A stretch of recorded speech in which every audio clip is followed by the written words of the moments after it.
Déjenme presentarme, mi nombre es Andrés Blanco, soy uno de los pastores de la iglesia, La Gracia. Dani es otro que en este momento está entre nosotros, pero está en modo vacaciones. Entonces, bienvenidos y a la iglesia, a los miembros, es un gusto verlos, mis hermanos. Voy a pedirle que abra su Biblia en el Evangelio de Mateo, capítulo 25. Vamos a estar justo en el medio de lo que Kevin no leyó, pero nos leyó todo el contexto.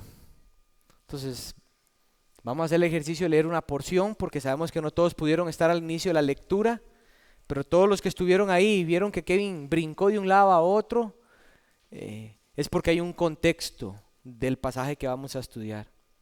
No vamos a leerlo antes de poner en contexto la parábola. Hemos venido enseñando y estudiando realmente acerca de las parábolas y creo que hemos podido, por lo menos hasta ahorita, darnos cuenta del valor que tienen las parábolas porque nos hacen o nos permiten estudiar realidades espirituales que no siempre estudiaríamos o que uno generalmente encuentra en las cartas pastorales o en las cartas a las iglesias. Pero el hecho de retomar las parábolas y escuchar a Jesús hablar de ciertos temas espirituales y, mis hermanos, escuchar a Jesús hablar de lo que vamos a escuchar hoy y el otro domingo son cosas que generalmente uno no escucha. El otro domingo vamos a hablar del infierno. Creo que es un tema que dentro de la mente de los puritanos siempre había un entendimiento celestial y hacía que el creyente estudiara y pensara lo que significa el infierno y estar ahí. Y es un tema muy poco enseñado en las iglesias porque como que resulta que a la gente no le gusta hablar de un lugar de tormento para todo aquel que esté entre nosotros hoy que decida no creer en el Señor Jesucristo. Y la parábola que tenemos hoy por delante nos va a preparar el camino a la próxima parábola. Hemos venido estudiando o meditando en el valor, por ejemplo, incomparable que tiene el reino de los cielos. Eso arrancamos la serie con la parábola del tesoro escondido para simplemente cada uno de nosotros considerar el valor que tiene el haber encontrado el reino de los cielos. También meditamos en la respuesta del corazón cuando oye la palabra de Dios y eso nos la enseñaba la parábola del sembrador. Y la semana pasada estudiamos acerca de la justificación solo por la fe, de la parábola del fariseo y el publicano.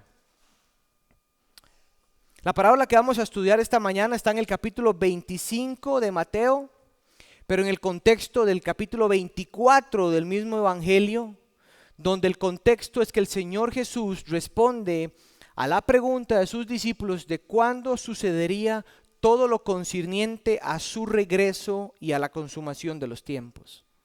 Entonces, eso no va a estar atrás porque son muchos textos, pero yo tengo el deber y le pedí a Kevin que lo leyera para que como que encienda el motor.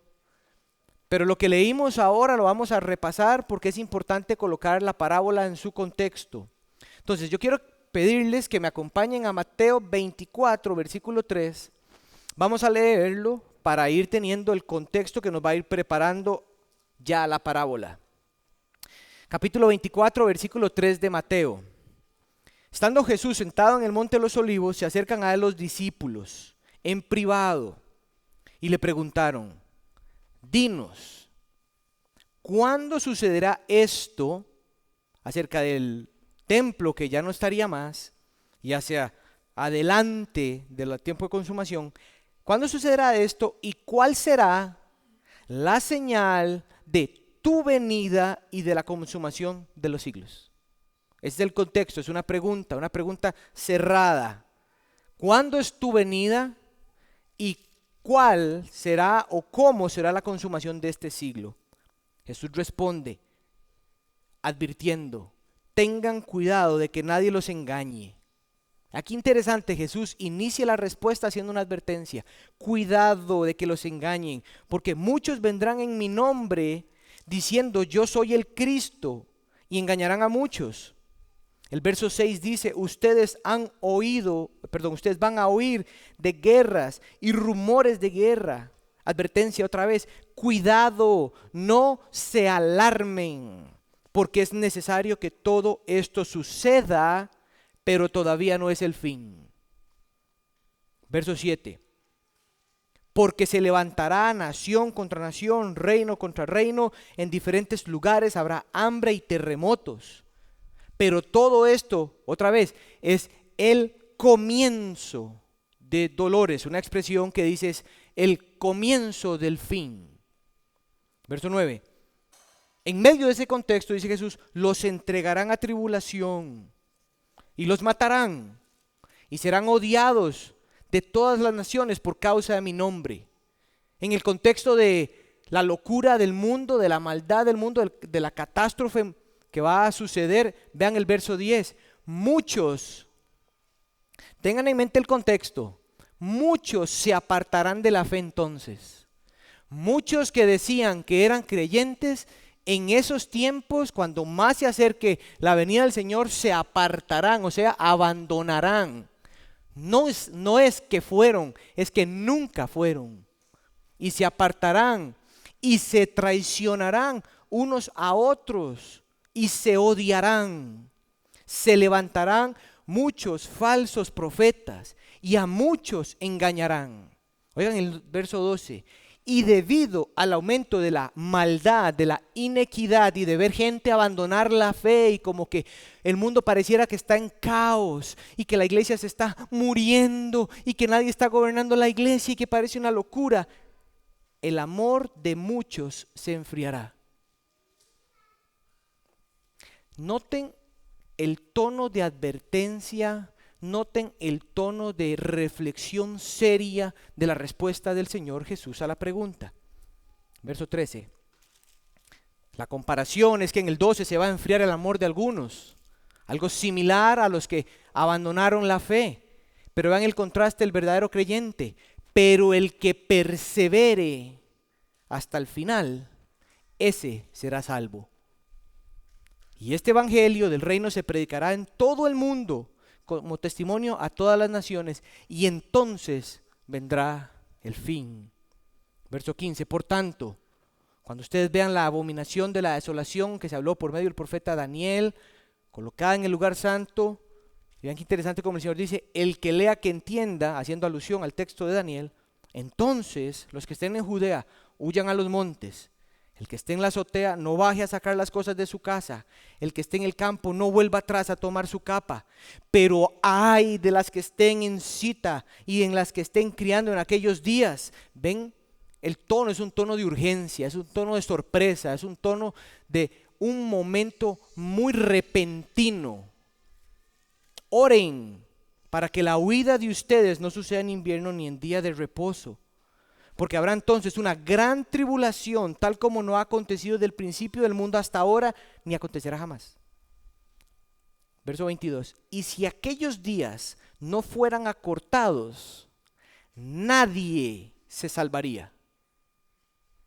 Pero por causa de los escogidos, aquellos días serán acortados. Entonces, si alguien les dice, miren, aquí está el Cristo, o allá está, no le crean. Porque se levantarán falsos cristos y falsos profetas y mostrarán grandes señales y prodigios. Vean, mostrarán grandes señales y prodigios. Esto va a parecer como si eso fuera de Dios lo que está pasando ahí. Pero para así, a través de las señales falsas y falsos prodigios, para así engañar, de ser posible, aún a los escogidos. Vean que se los he dicho de antemano. Por tanto, si les dicen, miren, Él está en el desierto, no vayan. Miren, Él está en la habitación del interior, no les crean. Ahora aquí está. Porque así como el relámpago sale del oriente y resplandece hasta el occidente, Así será la venida del Hijo del Hombre. Donde está el cadáver, allí se juntarán los buitres. Pero inmediatamente después de la tribulación de esos días, el sol se oscurecerá, la luna no dará su luz, las estrellas caerán del cielo y las potencias de los cielos serán sacudidas. Entonces aparecerá en el cielo la señal del Hijo del Hombre, y todas las tribus de la tierra harán duelo y verán al Hijo del Hombre que viene sobre las nubes del cielo con poder y gloria. Y Él, el Señor, enviará a sus ángeles con una gran trompeta y reunirá a sus escogidos de entre los cuatro vientos, desde un extremo de los cielos hasta el otro. Nunca he hecho eso tan largo, pero ese es el contexto. El regreso del Señor y el fin de los tiempos. Pero no se queda ahí, porque si usted sigue leyendo, se va a dar cuenta que el Señor tira una parábola de la higuera. La parábola es para discernir los tiempos. Vean cómo el Señor lo dice en el verso 24 del capítulo que estamos leyendo. Por tanto, velen, estén atentos, ocúpense, porque no saben en qué día viene su Señor. Pero entiendan esto: si el dueño de la casa hubiera sabido a qué horas viene el ladrón, hubiera estado alerta y no hubiera permitido que entrara en su casa. Por eso también ustedes estén preparados, porque a la hora que no piensen, vendrá el Hijo del Hombre. Inmediatamente después de estas advertencias, el Señor Jesús tira tres parábolas. La parábola del siervo fiel y del siervo infiel es la historia de un hombre que creía que su amo se había ido y que ahora se fue, no va a volver, y yo comienzo a hacer lo que yo quiera. Luego viene la parábola de las 10 vírgenes y luego viene la parábola de los talentos. Tres parábolas seguidas. Esas tres parábolas no son historias aisladas. Más bien todas son juntas, van de la mano. Y esto es lo que ellas procuran decirnos. No debemos asumir que nuestro Señor demorará su venida, sino debemos de estar preparados para cuando regrese en cualquier momento, con un carácter perseverante y fiel que es fruto de la verdadera salvación. Esas tres parábolas, eso es lo que enseñan. No debemos asumir que nuestro Señor Jesús demora su venida, sino que debemos de estar preparados, porque puede regresar en cualquier momento. Pero el deber nuestro, al saber que Él puede regresar en cualquier momento, no es preguntarnos cuándo va a regresar, es perseverar con un carácter fiel, que ese es el fruto de la verdadera salvación. Mis hermanos, la historia de la iglesia está pintada de personas que han establecido fechas cercanas al regreso del Señor. Existen sectas que dicen que encontraron la fecha del regreso y comenzaron a abandonar sus trabajos y vendieron sus posesiones y se fueron a internar a las montañas para escuchar el último sonido de la trompeta final. Sabemos además que existen los falsos malvados, hijos del diablo, autoproclamados profetas, que han declarado fechas que claramente no cumplen, que decepcionan, que desacreditan y de alguna manera difaman el tema del regreso del Señor como cualquier cosa. Mis hermanos, el Señor Jesús prohíbe expresamente este tipo de actos. Y sabemos que lo prohíbe porque en el capítulo 24, versículo 26, Él dice: pero aquel día y hora nadie. No resulta que en el 2024 un pastor se sabe la fecha. Aquí la palabra nadie en griego es nadie. No hay que saber griego para eso. Nadie sabe, ni siquiera los ángeles del cielo, ni el Hijo, sino solo el Padre. Como para que quede claro que no existe tal cosa, el Señor lo prohíbe. Ahora, lo que no debe confundirse, eso es de que el verdadero cristiano y la iglesia verdadera creen plenamente, desean ansiosamente, están consistentemente pensando en que el Señor regresará. Mis hermanos, nada se interpone en el camino del regreso de nuestro Señor. Él va a regresar. Y es un deber, no es una opción, no es algo si a usted le gusta o no, es un deber, un llamado, un imperativo de que el creyente esté preparado, perseverando en la fe verdadera, si el regreso es hoy mismo. Pero al mismo tiempo, ante esa realidad de que el Señor va a regresar, debo de afirmar otra vez que no es el punto de cuándo o cómo. No es a pensar en una fecha o entrar en detalles de eventos futuros. Es más bien cultivar un carácter de paciencia, diligencia y fidelidad.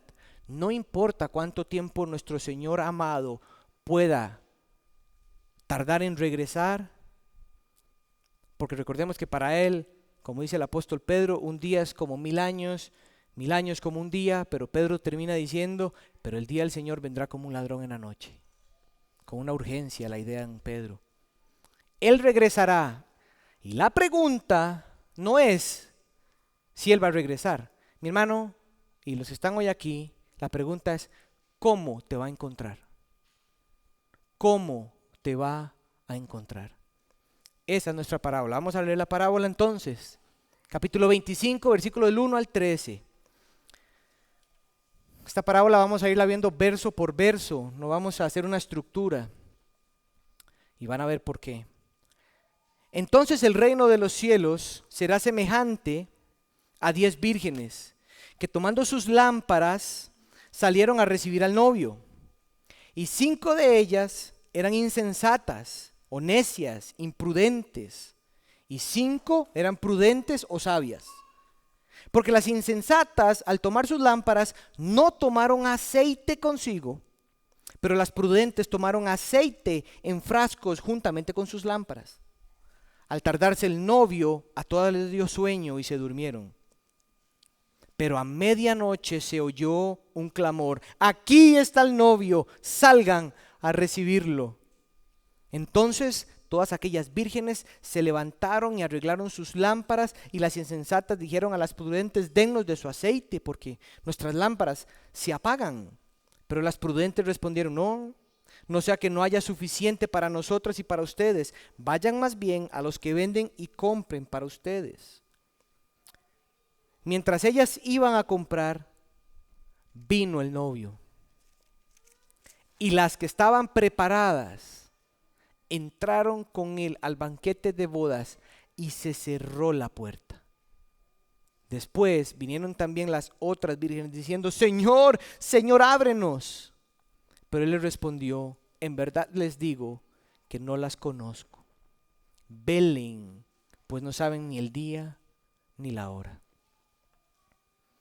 Esta es la idea de la parábola. Es estar preparados para la venida del Señor, sabiendo que tenemos fe salvadora, fe verdadera. Es estar preparados para la venida del Señor, sabiendo que tenemos fe salvadora. Una boda en los tiempos de nuestro Señor implicaba 3 etapas. La primera era la etapa de la promesa. O sea, generalmente se formalizaba por medio de un contrato. Esto lo hacían los papás de ambos novios. Pero se garantizaba el compromiso porque el papá del novio le hacía un pago al papá de la novia para que se amarrara el trato. Eso era la promesa. Esa es la primera etapa. La segunda etapa era el desposorio. Era un poco más formal, un poco más público. Ahí en ese desposorio habían votos, regalos entre los novios. A ese punto se consideraba ya una unión que no podía ser rota, excepto por divorcio. Esto es lo que pasa más o menos cuando a María el ángel le dice que tiene un niño o que va a tener un niño, y ella sabe que está en esta etapa con José. Y José se le aparece el ángel y le dice para que José no crea que esa mujer ha adulterado o fornicado y se divorcie de ella. Lo interesante de esta etapa, que es que pareciera que son un matrimonio, el matrimonio no se consumaba. El matrimonio tenía que esperar una tercera etapa, que esa es la tercera, donde es una fiesta de bodas. Esta etapa era la que marcaba la finalización de todo ese periodo de compromiso con una gran fiesta y celebración que podía durar varios días. Esa es como en Juan, donde el Señor Jesús va a una boda de Canaán. Jesús llega a esa boda grandísima, mucha fiesta, está ahí. Después de esa celebración, que era que tomaba en cuenta un gran banquete, ya los novios comenzaban a vivir juntos. Digo todo esto porque esta parábola parece estar ubicada en ese aspecto, en esa última etapa. Así que nos cuenta la historia de una boda donde hay 10 vírgenes y podemos notar por el verso 2 que unas son descritas como prudentes y otras como insensatas. El verso 2 dice, y 5 de ellas eran insensatas y 5 prudentes. Notemos interesantemente en la parábola que ellas son invitadas de la novia, no del novio. Eso es importante. Estas mujeres son parte del grupo de la novia, no así del novio. ¿Ok? Lo que eso quiere decir es que estas mujeres son como unas damas de honor. Ellas ayudan a preparar a la novia para el momento más glorioso, para que cuando se una en matrimonio tan prometido. Es lógico que nos está planteando una celebración aquí grande, de mucho honor, pero ellas, las 10, no fueron invitadas a la boda únicamente, sino que fueron invitadas al banquete, lo cual quiere decir que pertenecían a un círculo muy cercano de la novia. Ahora, lo interesante es saber que la parábola deja en claro que el novio es el Señor Jesús. Eso está claro. Y que la novia es la iglesia. Eso está claro también. Hay pasajes en el Nuevo Testamento donde el Señor Jesús se compara como un esposo, a la iglesia como su esposa. Y se describe en el Apocalipsis al Señor tomando a su novia y a su esposa y consumando. Eso está en Efesios 5, el 25 al 33 y Apocalipsis 19, 7. El problema que el Señor quiere dejar claro aquí es que la mitad de estas mujeres que pertenecen al círculo cercano a los invitados son consideradas insensatas y las otras son prudentes. Y la razón que se nos da es porque el verso 3 dice, las insensatas al tomar sus lámparas no tomaron aceite consigo, pero las prudentes tomaron aceite en frascos juntamente con sus lámparas. La pregunta que hacen muchos acerca de esto es, ¿qué tipo de personas es lo que se describe aquí? Porque son un grupo que está dividido en dos. Un grupo son 10 vírgenes, dividido en dos es que unas son prudentes, otras son imprudentes. ¿Qué se nos está queriendo describir aquí? ¿Qué tipo de personas? Yo creo que estas son personas que claramente están dentro de la iglesia. Personas que formaban parte del grupo que pertenecía a la gente que se reunía como pueblo de Dios el día del Señor. Estas personas probablemente eran miembros, muchos habían hecho profesión de fe en Cristo, así que creo que lo mejor o lo más seguro a asumir es que las 10 mujeres, todas, habían hecho una confesión o una profesión de fe en Cristo. Entonces estamos hablando de cristianos profesos dentro de la iglesia. No estamos hablando de incrédulos fuera de la iglesia. No es una parábola que esté hablando de gente perdida fuera de la iglesia. La parábola parece estar hablando de gente dentro de la iglesia. Ahora hay que notar que claramente, lo vuelvo a decir, son amigas de la novia. Y ellas están esperando servir en lo que puedan. Pero el Señor hace otra vez, hay que marcar la distinción La pregunta es, ¿qué hace una lámpara sin aceite? Específicamente en los tiempos de Jesús. Porque lo otro interesante de esta parábola es que sea de noche. Ese es otro elemento interesante, es como poco normal. Pero lo interesante es que todas sabían que una lámpara, o las lámparas que necesitaban, era parte de su rol. Pero es que una lámpara sin aceite es una lámpara inútil. Pero estas mujeres, las insensatas, pensaron que no sería un problema. Pensaron que si faltaba aceite, igual, no habría ningún problema, podrían estar dentro de la boda. Pero el Señor agrega ese elemento que hace la distinción en la parábola. Y es que, si ustedes notan, no solo es de noche, el novio se retrasa. Es como que ustedes, el día más esperado, chicas, que el Señor sea, ¿verdad? Ya se va usted a casar con su esposo y resulta que generalmente es como la novia la que se atrasa. Pero en este caso es el hombre. El novio se retrasa. Algo poco normal en estos tiempos del Señor. El novio se retrasa, es un elemento interesante. Pero el punto es que al retrasarse, el Señor Jesús da un elemento de la descripción de la narración o de la historia donde las mujeres, las 10, se acuestan y se duermen. Eso es lo que dice el verso 5. Al tardarse el novio, todas les dio sueño y se durmieron. Pero de pronto, a medianoche, se escucha un anuncio público. Aquí está el novio, salgan a recibirlo. Y el Señor continúa diciendo que las 5 vírgenes, o bueno, todas las vírgenes se levantan, las 5 toman el aceite o las lámparas con aceite, las arreglan y están listas para ir donde se suponía que iban. Verso 7, entonces aquellas vírgenes se levantaron y arreglaron sus lámparas. ¿Alguien me puede traer un vasito con agua? ¿Sí? Tan amable, gracias Rolly. He venido con la garganta.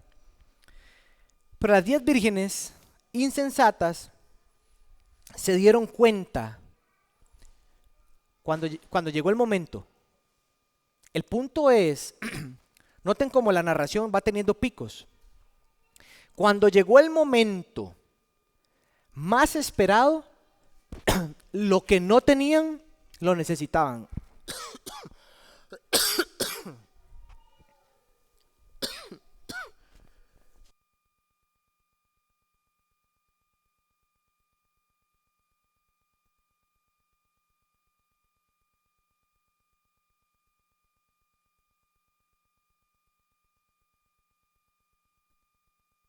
Perdón.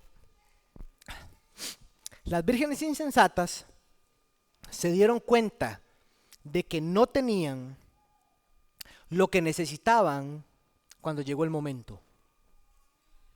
Hasta ahí ellas no tenían ningún problema. Hasta ahí ellas se veían, vamos a ser parte de esta fiesta, aquí todo esto va a funcionar. Cuando el verso 6 dice que hay un clamor y todas se levantan como un sentido de urgencia, nunca se esperaron que llegara el momento que nos imaginamos. Mis hermanos,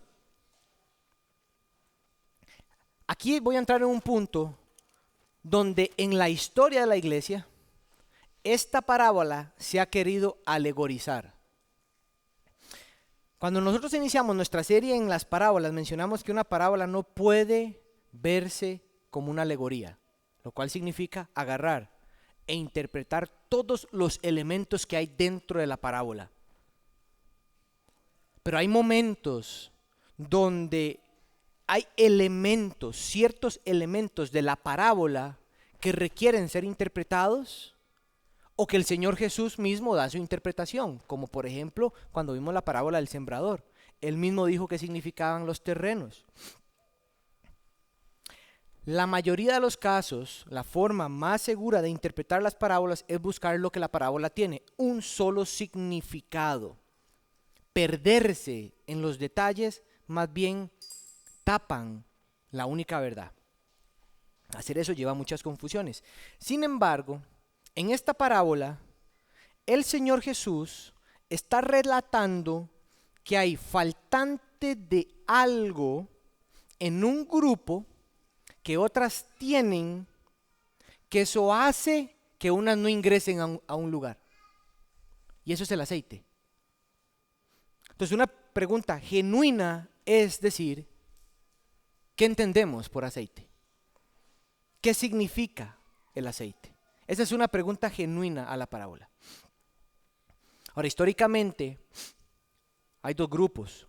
Están los equivocados, que es lo que han identificado el aceite como las buenas obras que son necesarias para ser añadidas a la fe con el fin de que una persona sea salva. Eso podemos descartarlo completamente en base a la misma parábola de Jesús, del fariseo y el publicano, que nos enseñó acerca de la justificación solo por la fe. Luego está el grupo, el segundo, que son los más sanos, donde han interpretado en forma general que el aceite en la literatura bíblica parece estar más relacionada con el Espíritu Santo. Esa utilización de aceite o el elemento del aceite o la unción con aceite pareciera tener más relación con el Espíritu del Señor. Voy a mencionarles algunos pasajes. No, creo que no hay ninguno puesto ahí como para no ser demasiado extenso, porque no es mi deseo hacer extenso, ya van a ver por qué.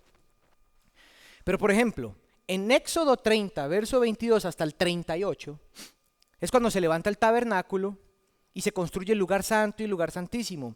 En esa narración hay una preparación de un aceite sagrado para ungir a los sacerdotes, al tabernáculo y sus objetos, queriendo demostrar a través de ese aceite que esos hombres y esos objetos ahora estaban apartados para Dios y serían utilizados para Dios y las cosas de Dios.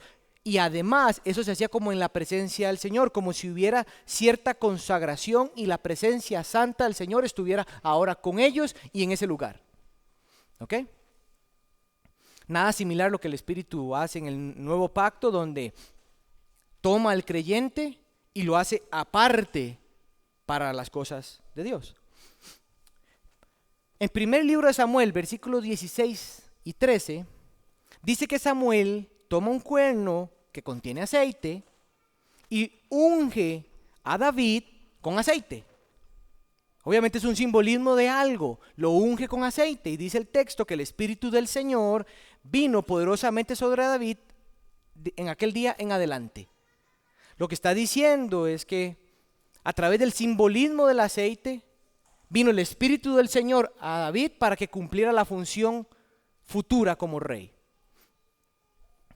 En Zacarías, capítulo 4, versículos 2 al 6, a través de la profecía que el profeta está viendo y hablando, él ve aceite que fluye como en el candelabro de oro que hay, y ahí se le habla al profeta diciendo que es en el poder del Señor y no en los hombres que el Señor va a actuar.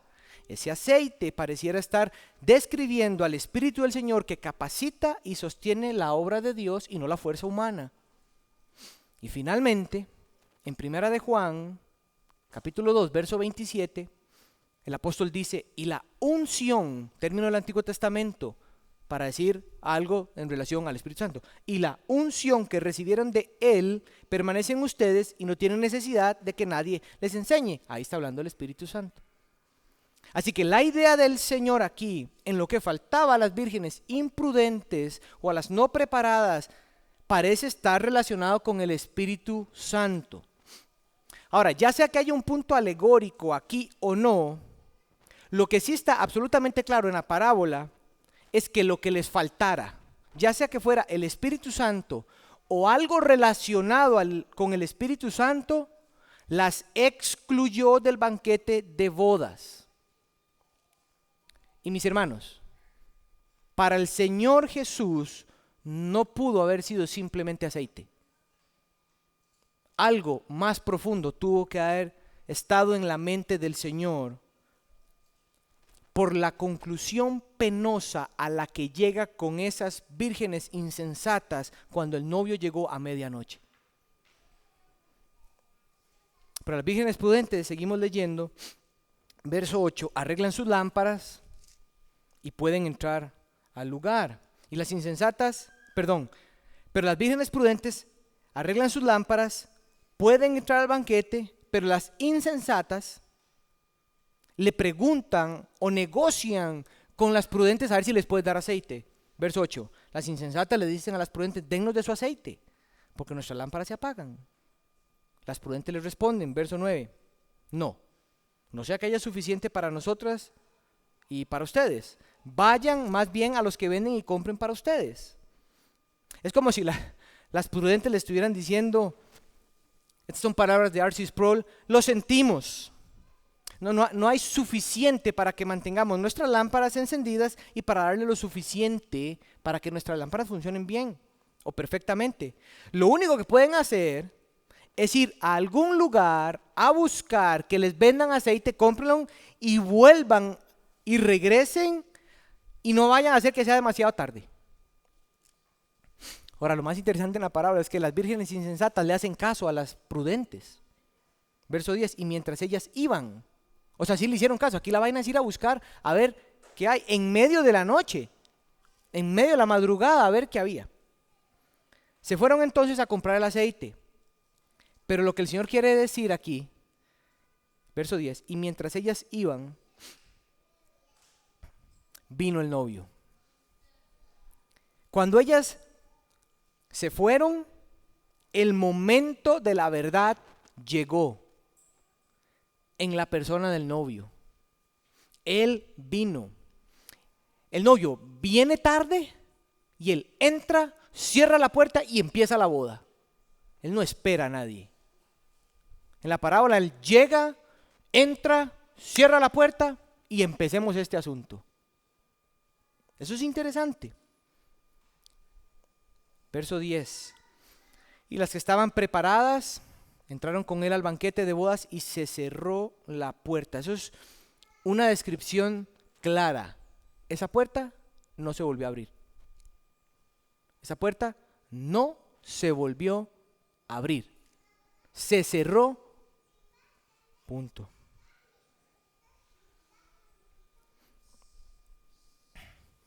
Estas personas, las imprudentes, que supuestamente formaban parte de los invitados de honor, fueron excluidas de esta alegre celebración. Cuando las vírgenes insensatas regresaron, y aquí es donde la parábola tiene el peso, regresaron, se dieron cuenta que la boda había empezado.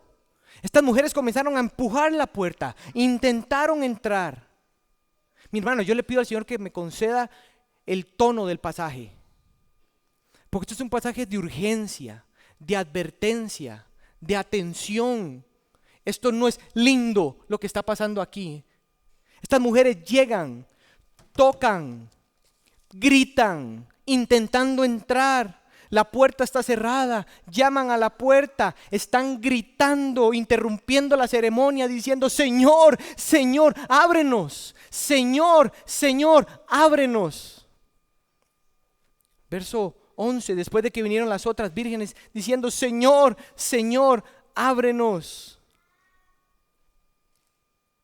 Una persona notó que el Señor, Señor es un modismo judío que está conectado o que expresa relación íntima, personal. Abraham, Abraham, Saúl, Saúl, Marta, Marta.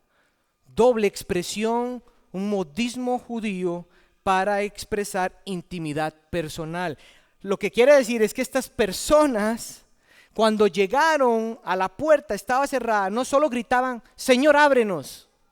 No, ellas dicen: Señor, Señor, tú eres mi Señor. Yo quería estar ahí. Yo quería estar en tu boda. Señor, tú eres mi Señor, Señor. Tú me conoces. Tengo un conocimiento íntimo de ti. Señor, Señor, una relación cercana y personal contigo. Señor, yo no soy una intrusa, no soy un extranjero, no soy alguien que quiere interrumpir. Señor, Señor, ábreme, aquí estoy. Señor, Señor, yo leí de ti, yo hablé de ti, yo estudié de ti, yo me bauticé en tu nombre, me hice miembro de la iglesia, serví a tu pueblo. Señor, Señor, ábrenos. Y ahora el Señor en la boca del novio le dice a las imprudentes, verso 12, pero el novio les respondió: en verdad les digo que no las conozco. Mis hermanos, el novio les dijo: es posible que ustedes tengan invitaciones, es posible que ustedes tengan lámparas sin aceite y me llamen Señor, Señor, pero yo no las conozco, yo no sé quiénes son ustedes. Estas palabras son las mismas palabras que el Señor utilizó en el sermón del monte al final, en Mateo capítulo 7. Si usted quiere me acompaña, creo que va a estar ahí atrás, si no usted me acompaña, Mateo capítulo 7, las últimas palabras que el Señor tiró en el sermón del monte. Mateo 7, 21 al 23, ustedes se la saben. No todo el que me dice Señor, Señor, entrará en el reino de los cielos, sino el que hace la voluntad de mi Padre que está en los cielos. Muchos, noten, muchos, multitudes, no son pocos, son multitudes, miles de personas. Muchos me dirán en aquel día, en el día de nuestra parábola: Señor, Señor, no profetizamos en tu nombre, y en tu nombre hicimos milagros y echamos fuera demonios. Entonces les declararé, ¿ven que él es el novio? Entonces les declararé: jamás los conocí, apártense de mí los que practican la iniquidad. Mis hermanos, no son pocos, son miles. Son miles. Muchos van a decir: Señor, yo era predicador. Señor, yo era pastor. Señor, yo era maestro de niños, de estudios bíblicos. Señor, yo era diácono. Señor, yo fui a la iglesia. Señor, yo iba a los estudios. Señor, yo estudié en los seminarios. Señor, yo llegaba temprano. Señor, yo educaba a los hijos. Señor, yo trabajaba con excelencia. Señor, yo hice todo. Eché demonios fuera en tu nombre. Interesantemente, los demonios salían. Hice maravillas en tu nombre, Señor. Y esos oirán lo que nunca pensaron que oirían. Jamás los conocí. Apártense de mí los que practican la iniquidad.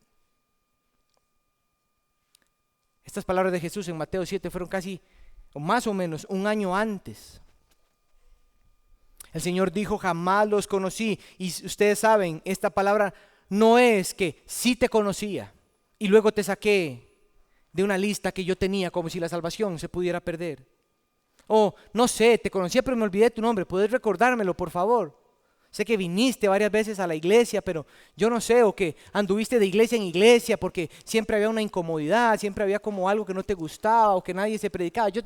¿Recordame tu nombre otra vez? Sino que lo que significa es que nunca fuiste conocido por mí. Mi hermano, mi hermana, eso es terrible. Eso es terrible. Es claro que cuando el novio dice esto, quien representa al Señor, él no está hablando de la ausencia de información cognitiva en su mente. No es que Jesús estuviera diciendo: nunca supe de ti, nunca vi tu nombre, ¿verdad? Lo que les decía.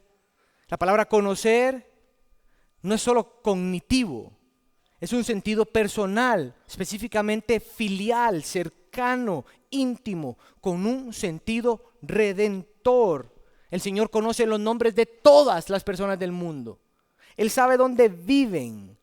Él sabe todo, de dónde vienen, para dónde van. Él conoce todo de ellos. Él es consciente de sus predicaciones, de su servicio, de todo lo que hagan. Pero Jesús está diciendo aquí: yo nunca te conocí de manera salvífica. Yo nunca te conocí de manera salvífica. La pregunta es, lógico, que lo hace R.C. Sproul en su enseñanza. ¿Qué le falta? ¿Qué falta en la vida de las vírgenes? Salvación. Salvación. Fe salvadora. Es evidente que no tenían el poder regenerativo del Espíritu Santo, ni carecían de fe salvadora. Porque si hubieran tenido fe o algún tipo de fe, si hubieran llegado tarde, como está la parábola del Señor, cuando los invitados no llegan a la boda, el Señor dice, vaya y tráiganlos, traigan a otros, a los que estén en las calles, tráiganlos, invítenlos que vengan. Esos que estaban afuera llegaron tarde, obviamente. Pero aquí, el Señor, si hubiera sido así, el Señor no les hubiera dicho, yo no las conocí.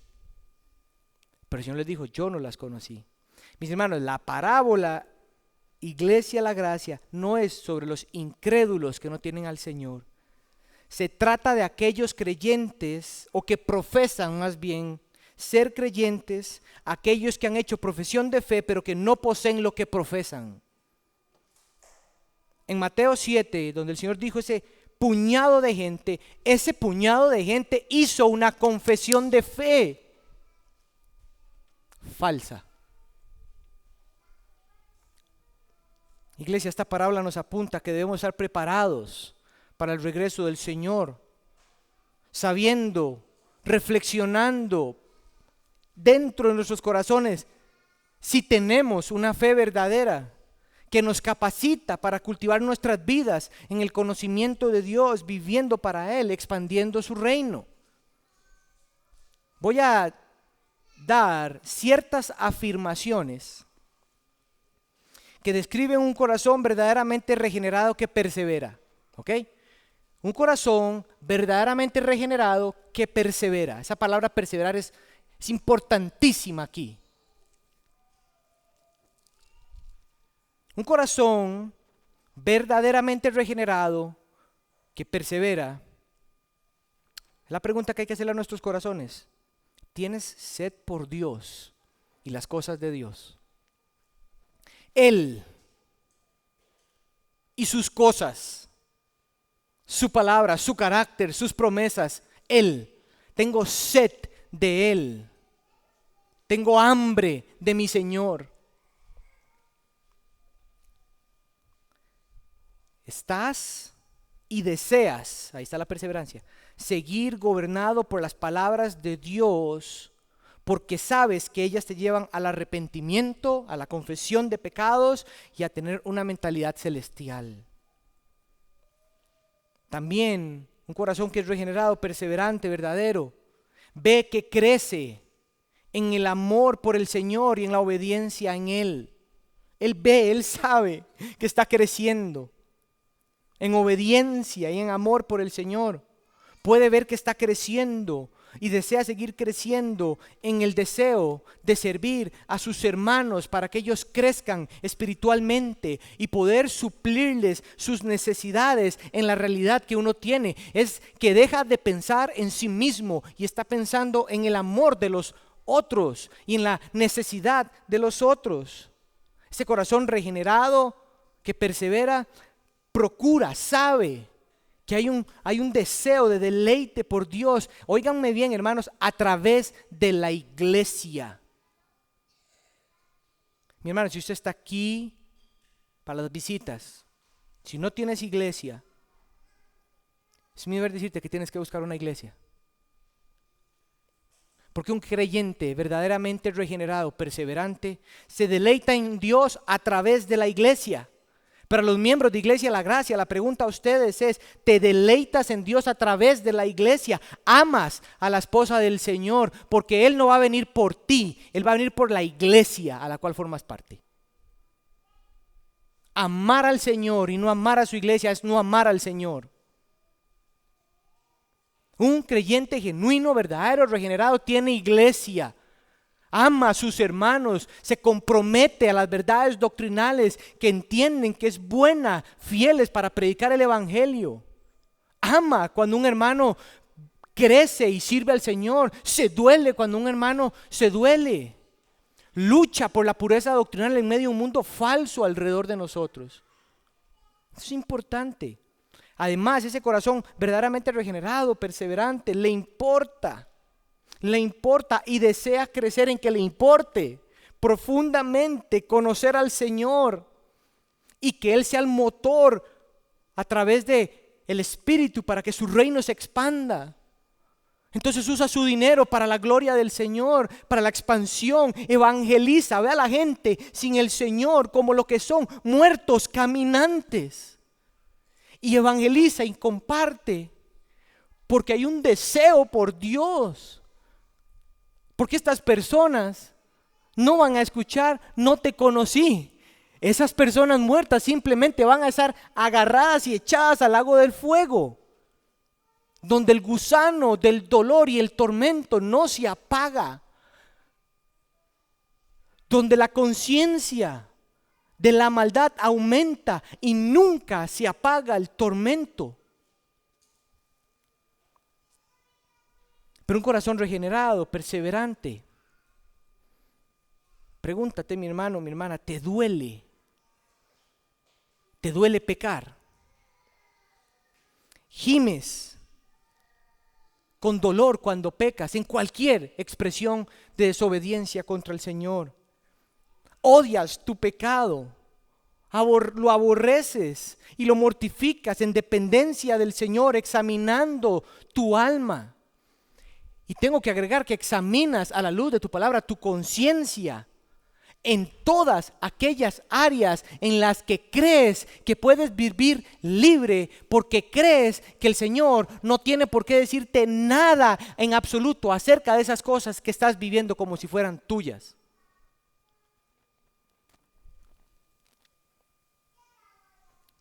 Estás creciendo y deseas crecer en ser alguien que perdona rápido. Confías y perseveras en Dios, en la seguridad del Evangelio, produciendo en ti un deseo y un anhelo porque Él regrese o estar con Él, y te preparas para la muerte. Iglesia, el Señor en esta parábola nos mostró dos grupos distintos de personas. ¿En cuál estás?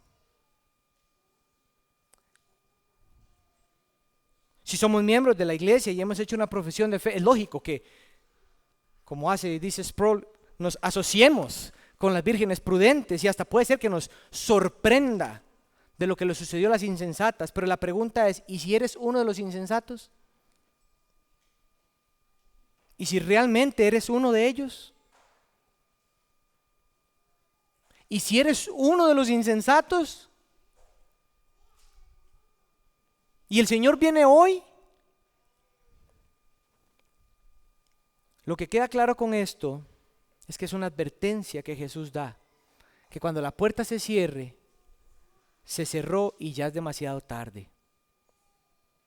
Mis hermanos, nuestra parábola está hablando del regreso del Señor, que puede ser de manera definitiva, como que venga ya de un pronto a otro, a como pueden que pasen 100 años, 150 años, pero la realidad es que vas a morir, y cuando mueras, dice el Señor, que está decretado de que muramos y luego el juicio, dice Hebreos 9:27. Entonces, lo que eso quiere decir es que cuando mueras, si hoy mueres o mañana, el día que mueras, vas a ver un rostro automáticamente, y es el rostro del Señor Jesús.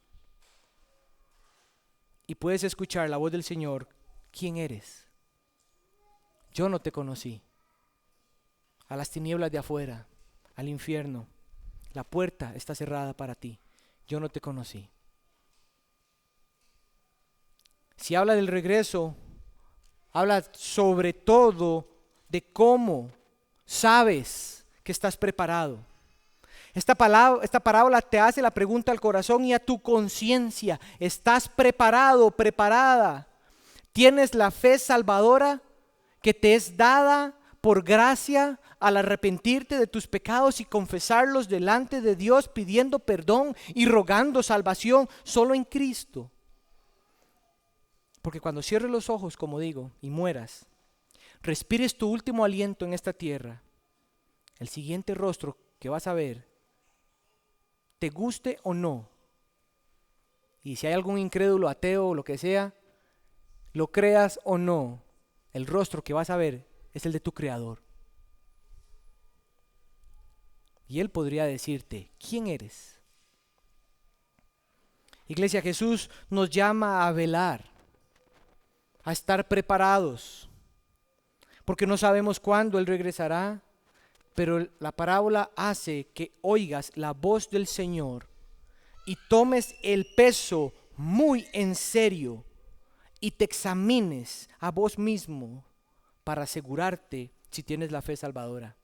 Y si la tienes, que manifiestes el fruto de esa fe salvadora. No solo que estés confesando que crees y en tu vida nada se ve, o que confíes que eres porque vienes a la iglesia, o porque eres, peor aún, porque eres miembro de la iglesia, o porque vas a un estudio bíblico, o porque sirves.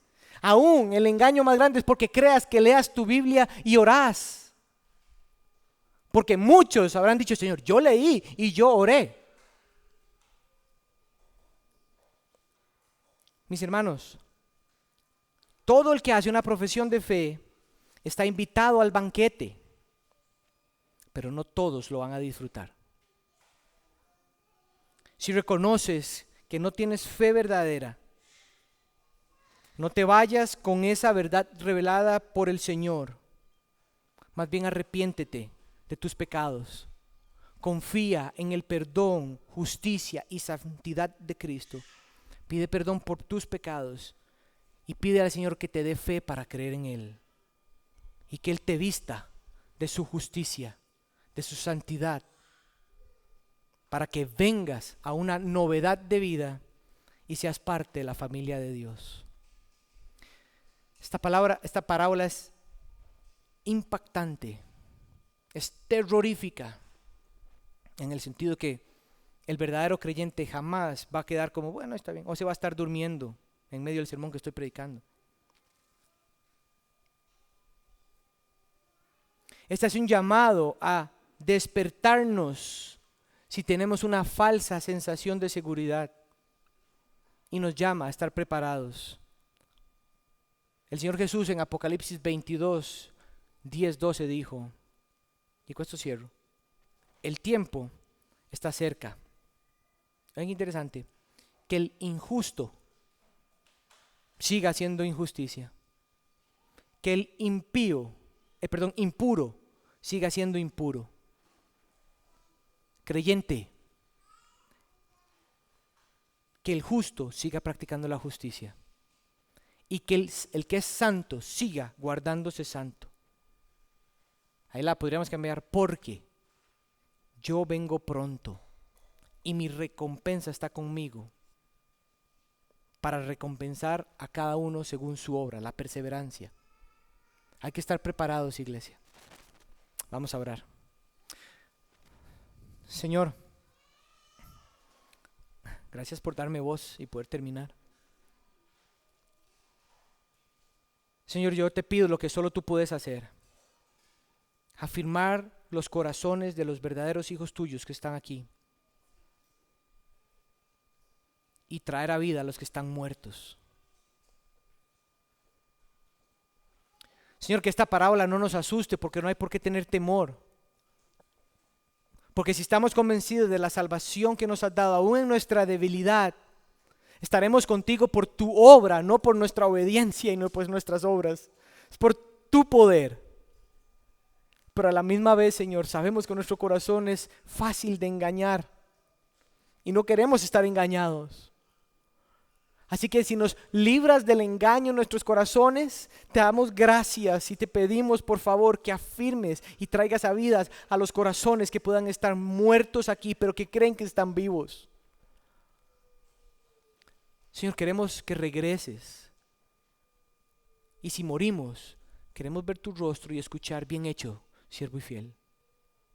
En lo poco fuiste fiel.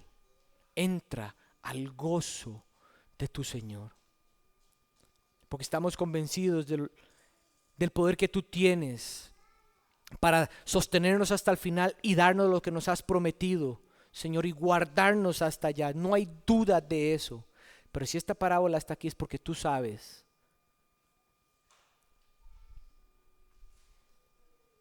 te pedimos, Señor, que nos permitas cantar en respuesta a este canto con gratitud y con reflexión profunda, y nos prepares para tomar los elementos de la cena del Señor hoy con aún mayor reflexión. En el nombre de Jesús, amén.